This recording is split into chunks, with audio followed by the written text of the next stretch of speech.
Brahmacharya is very strict. It's not to be taken lightly whatsoever. In fact, if you're a Westerner watching this video, if you're from the UK or Europe or you live in the US, the likelihood is you're not going to be able to practice this because the environment is not going to be conducive to you practicing the path of God or the brahmacharya, as the Hindus would describe it.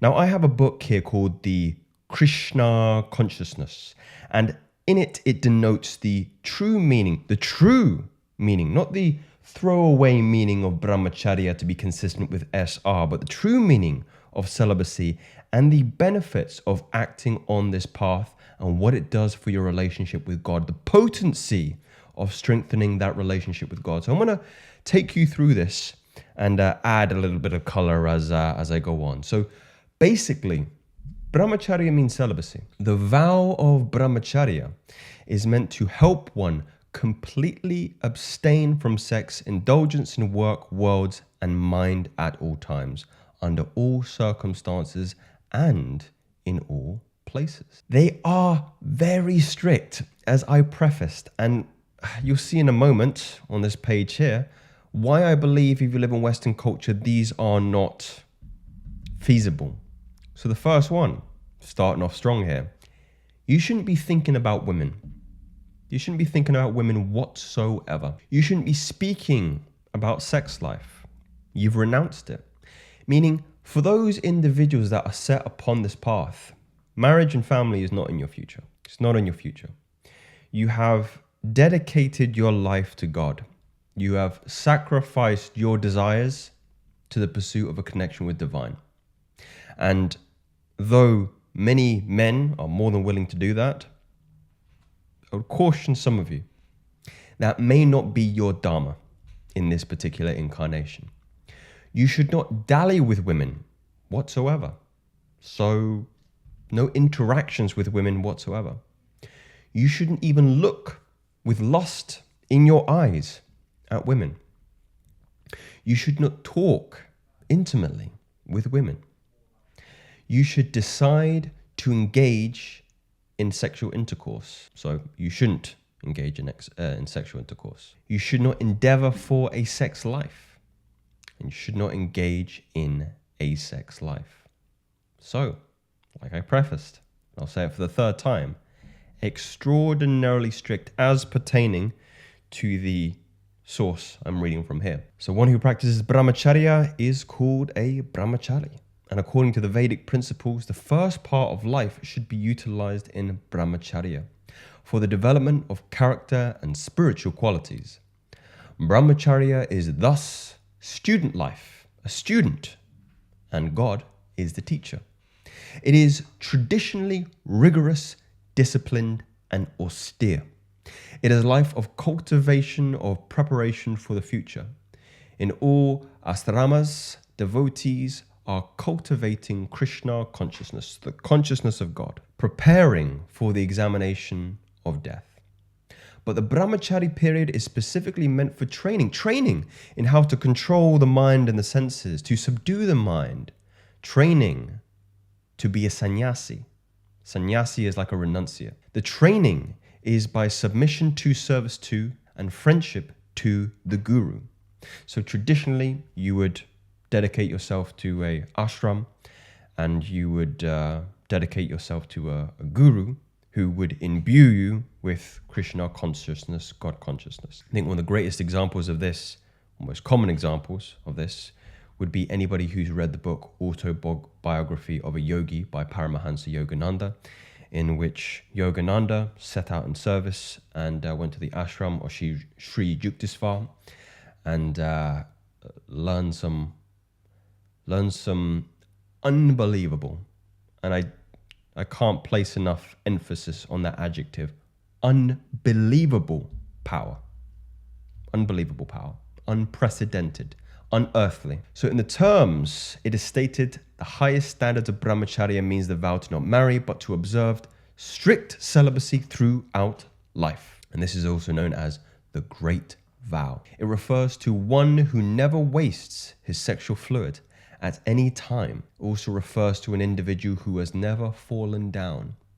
In Indian society, brahmacharya has often been considered as a set of restrictions aimed upon upholding good health and moral principle with the ultimate purpose of enjoying civilized sense gratification. Brahmacharya in Krishna consciousness, however, operates on the dynamic principle of knowledge and renunciation, fully engaged in the service of God. One practicing brahmacharya should be completely engaged in the service of the Lord and should not in any way associate with women. Now, how does this pertain to you? Even if you're on a journey of SR or abstinence, or you're just trying to not, watch pornography and have some self-restraint, it is not enough to be content with the not doing. You can only fully transmute and feel the value and potency of this power when you are a conduit for God. You need to be in service of God. You cannot be constantly thinking, 2 days free, 3 days free, 4 days free. What are you doing with that 2 days, that 3 days, that 4 days? Are you using your sexual energy, your creative capacity in servitude for God, your deity, whatever that may be? If you believe there is some kind of intrinsic and higher power in this world, how is it moving through you? How are you giving yourself service to your community, to other people, to the divine? That, for many of you, is the key piece in the puzzle and why you revert back to old paradigms, because you're not utilizing divinity, generativity, righteousness. That is your God-given birthright. Use it. Be a conduit. Let him speak through you. Let him stretch your hands. Let him stretch your hands. Moving on. I love this definition here. The broader meaning of brahmacharya would cite to act on the spiritual platform. In occultist text, it is said that one who is not the master of himself cannot even act, cannot even commune on the spiritual platform. Meaning, if you are a slave to lust, your desires, your impulses, if you're constantly stewing in apathy, negative emotion that is consistent with hell, a mental hell, then you cannot even attempt to commune with divine. Meaning, this is the first step. The first step is total agency, total control, complete autonomy and jurisdiction of the human mind, the human body. Then you can open up a dialogue with divine. And that's what brahmacharis are doing. They're opening a dialogue of divine. So the benefits of brahmacharya, what are they? By the practice of brahmacharya, longevity, luster, strength, vigor, knowledge, beauty, fame, piety, and devotion to truth will increase. The practice of brahmacharya gives good health, inner strength, peace of mind, fortitude, and long life. It helps to conserve physical and mental energy. It augments memory, willpower, clear thinking, power of concentration, and the ability to grasp philosophical subjects. It bestows upon you physical strength, vigor, vitality, courage, boldness, and strength of your character. To one who practices brahmacharya, divine knowledge comes as if naturally, because again, you've only just opened up the dialogue to God. You've opened your mind. You've opened the chat, as it were. You've joined the Zoom with God, and now you can listen. Now you can hear. His words convey meaning and authority and leave an impression on the hearers. Conversely, those who do not practice brahmacharya must always remain in illusion. Brahmacharya is very essential when one becomes detestful to sex life. That is the beginning of spiritual life. I don't like the adjective that is used here by this particular individual. Detestful is not the way I would describe it. I would describe it as an ulterior utilization of creative force. It can be used to create physical matter, or it can be used to create a commune with divine. And I don't think there's exclusivity in that, at least in my in this short life of 28 years on being on this earth, and even fewer with knowledge of this particular. But perhaps maybe if there's a brahmachari watching, you can enlighten us all. So without becoming a brahmachari, nobody can understand a spiritual life. The goal is to be a pure devotee of Krishna. For pure devotional service means being freed from all material designations.